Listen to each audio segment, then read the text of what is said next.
প্রিয় অনন্ত ভাই, আমরা এখন এক ভয়ঙ্কর বিপদের মধ্যে আছি। আর এই মুহূর্তে আপনার মতো একজন অ্যাকশন হিরো ছাড়া বাঁচাতে পারে কে? তাই আমরা বাধ্য হয়ে খোঁজ দ্য সার্চে নেমে শেষমেশ আপনাকে খুঁজে পেয়েছি। বাড়িওয়ালার আচরণ দেখে মনে হচ্ছে উনি কোনো কিল হিম মিশনে নেমেছেন। আমাদের প্রতিদিনের অনন্ত একেবারে হয়ে গেছে হৃদয় ভাঙা ঢেউ টিনের মতো।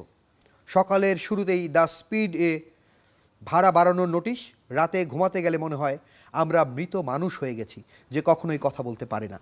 অনেক আশা করে বাসা ভাড়া নিয়েছিলাম, ভাবছিলাম অনন্ত হবে একেবারে মোস্ট ওয়েলকাম, কিন্তু এখন দেখি বাসা না, যেন কোনো নেত্রী দ্য লিডার এর শাসনাধীন এলাকা, যেখানে ব্যাচেলররা শুধু কষ্ট আর কন্ডিশনে বাঁচে। ভাই, আমাদের উপর একটু নিঃস্বার্থ ভালোবাসা দেখান।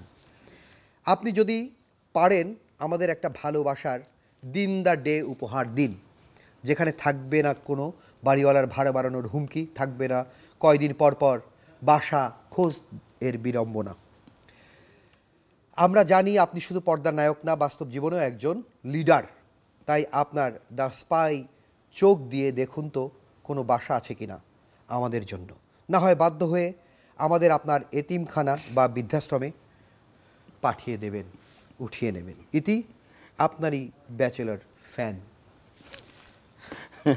আমরা টিভিতে কিন্তু একটা ব্যাচেলর নামে একটা নাটক দেখি না, খুব ফেমাস একটা নাটক।